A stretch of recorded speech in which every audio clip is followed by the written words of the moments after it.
single moment in your life. Mastery means living in the present moment. Mastery means living a life that is inspired.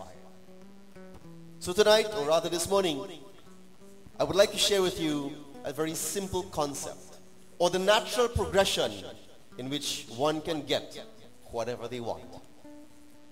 You see, I am a lover of Willie's coconut ice cream. Anybody here share that love? Are Baba, what flavor you like? Coconut, Baba. I am a lover of Willie's coconut ice cream. There are three ways by which I can get Willie's coconut ice cream. The first way, it is that I can say, everybody, please put your hands together, close your eyes, and meditate for 10 minutes. And I jump in my car, go up the road and get Willie's coconut ice cream and come back and say, open your eyes, and I say, wow, Willie's coconut ice cream. It means I can go for it myself. I want it, I can do the physical act of going and get Willie's coconut ice cream and enjoy my taste buds' delight. The second way that I can get Willie's coconut ice cream, it is this way. I can sit down and say here now, oh, I really wish I can have some Willie's coconut ice cream. And the minute I think about it and it comes out of my mouth, up drives Savi in her nice, beautiful RAV4, and she says, Panditji, look what I brought. It is Willie's coconut ice cream. I want you to think about that example for a moment. Have you ever had a thought of a friend, Sharmila, that you may have not seen since secondary school, and you're thinking about that person, and the minute you think about that person, the phone rings. And when you pick up the phone, lo and behold, it is that person who you just brought to your mind. Or you're in the middle of a research project, as students will be from time to time, or as adults sometimes. And you're thinking about a problem that you're dealing with to find a resolution, a solution. And you're saying, God, I really wish I could find this solution, the answer to this question. And the minute you pick up the morning's newspaper and you open the paper, it is almost as though something in the universe responded, and you're saying, but Are bhaiya, this is exactly what I want. Or you open a magazine that was sitting on your table for how many years, and as you open it, you're seeing, this is the exact information. I was now thinking about, where will I get that answer? The point I'm making is, we sometimes that is a coincidence. And in the world of spirituality, there is absolutely nothing that is called a coincidence.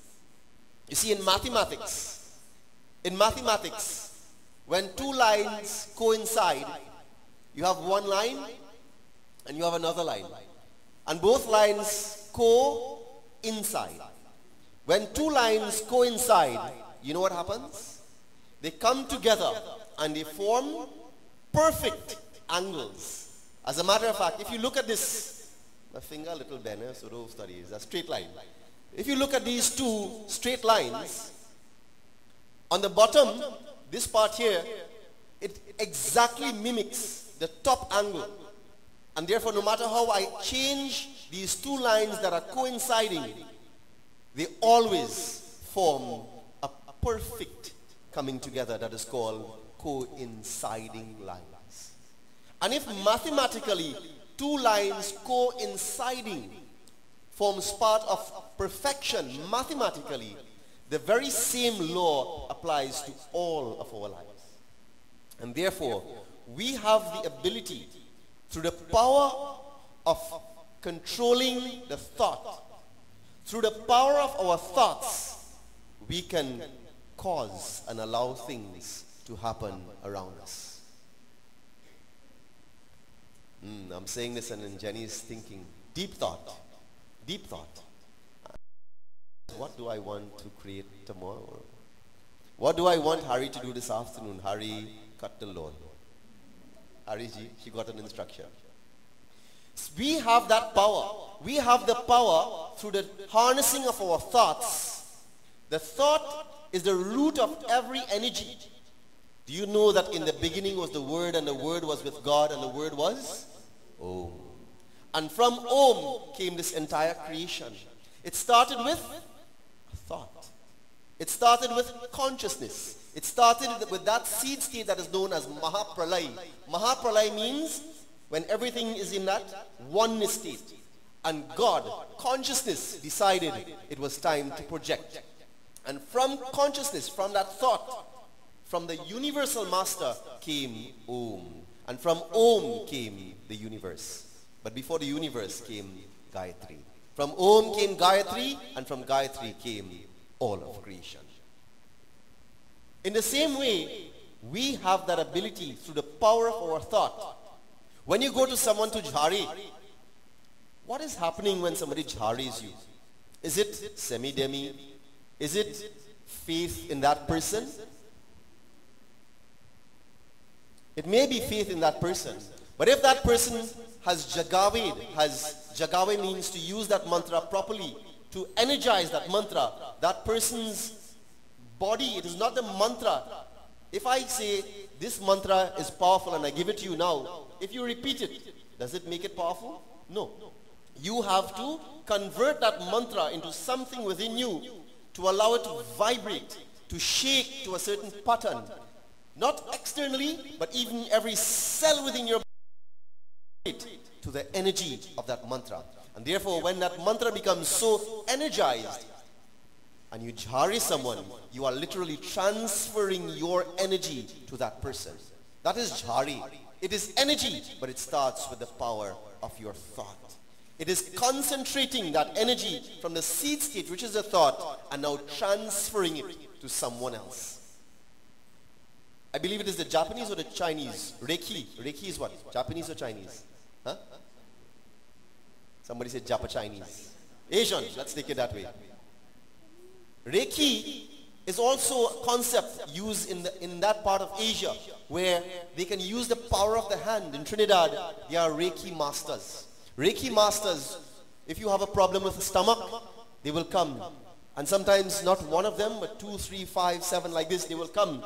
And they will all come together and offer their energy over that part that is troubled in the body. And they can heal you. In Hawaii, in Hawaii,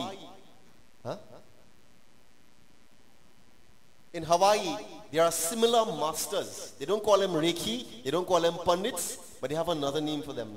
My name slipped my mind. But those masters, they also have the ability to perform significant feats around them. And today, these devotees, what I want to remind you is the same power that exists in the Reiki masters, the same power that exists in the Panditjis and the Imams and the pastors who can jhari and convert someone's energy based on what they have harnessed. You, every single one of you here this morning or viewing this broadcast live on the World Wide Web, I'm reminding you that that very in the holy book, the good Bible, the good book that is called the Bible, the Lord Jesus Christ told those who are following him, he says, blessed are they who are meek, for they shall rule the world. He says, whatever I can do, you can do it too, and even more. Bhagwan Satya Sai Baba, he told the world, his devotees, you're all seeking to find darshan at my feet. Seeing Baba is not as important as becoming the Sai yourself. Hare Ram se bara Ram ka naam. The name of God is even greater than the form of God. And what that means, that concept means, it doesn't mean don't pray to God. It means make that energy that is called Shakti or God, make that Shakti yours. And when you can allow this body to vibrate at that pattern, you would find out that when you say, I wonder how John is doing. I haven't heard from John in so long. I assure you, if the phone doesn't ring and John calls you, John will show up at your gate. Or the minute you drive down to Shagonas and you walk in the market, guess who is buying potatoes with you? John. There's nothing like coincidence. You see, we go about our ordinary life and we think about something and it happens and we say, wow, girl, that was coincidence, eh? It is not coincidence. It is you who had caused that outcome to manifest. You are manifesting and you are not even aware of it. Today, I'm asking you to become aware of it. You know how I practice this? Vandana and Keshav and Ella would tell you, sometimes you're going to the mall, and when we go there, oh gosh, so much traffic, so much people, all the parking lot spaces are filled. Anybody went to Chuck E. Cheese yet? Show me your hands. Well, I didn't go, I didn't put up my hand. So much traffic, no place to park. And there's a little trick that we do. We would say, where? Let's decide where we want that park to manifest. And I assure you, more than 75% so far, we've been good at manifesting that park. You see, my friends, that, it sounds ordinary, it sounds comical, but manifesting comes from, not from a place of believing that you can manifest, but rather knowing that you can manifest. You see, when you have a belief, belief systems come and belief systems go. But when you know that that energy is within you, when you know that you are that energy, when you understand that to your core, nothing becomes coincidence anymore. And that, my friends, it is the second way of manifesting that which you want. How many ways did I tell you about this morning? 3. You're listening.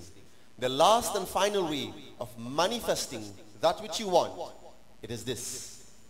I want Willie's coconut ice cream. And I open my hands and I can manifest Willie's coconut ice cream. But that siddhi, very, very few have been able to master that art of manifesting. And therefore, my friends, what I'm about to share with you this morning, it is not to tell you that we are lesser than others because we can't manifest like this, but we have the manifestation from here. And many of us have experienced from time to time that ability to think about something, and in some form or fashion, that thing, that person, that data, whatever it is, it comes to you. That, my friends, it is your ability to manifest which you want. It tells us about the power of our thinking, and it tells us of our power that we are gods incarnate. Bhagwan Baba said, when he was asked, are you God? He says, yes, I am God. And the person who was asking him, Baba responded to him and he said, I am God, yes, but you are too. The difference is, I know it, but you have forgotten. I know it, but you have forgotten. Devotees, if you want to manifest, if you want to make your life more than just coincidences, things that happen by chance, nothing happens by chance. Know that you have that ability, and when you harness that ability, you will see a lot more coincidences happening in your life. You can start playing with it. Start playing with that which you want to make happen in your life. Bring it to your thought and watch it manifest. Somebody said, Panditji, I want a very beautiful dulhan. Panditji, I want to have a handsome dulha. And these are the qualities that I want. And I said, what are you doing about it? But Panditji, I want it. No, what are you doing about it? Panditji, I just want it. Well, what preparations have you made? I don't know, Panditji. And those individuals who I would have given guidance how to manifest, it was this. Operate as though you already have that which you want. What does that mean, Panditji? Well, start buying the ring maybe, I don't know. Maybe you want and you really believe that that's what you will have, and you know that it will come when you really have that conviction that it will happen. Anytime you introduce doubt in that thought, you're pushing it far and far away. That is faith. You see, faith is not just believing. Faith is knowing. And therefore, my friends, if you want to manifest anything in your life, start playing with the power of your thought and watch this universe respond to you favorably. When you command the mind, you command the energies of this body and this being, the universe will offer itself at your feet, waiting to be unveiled.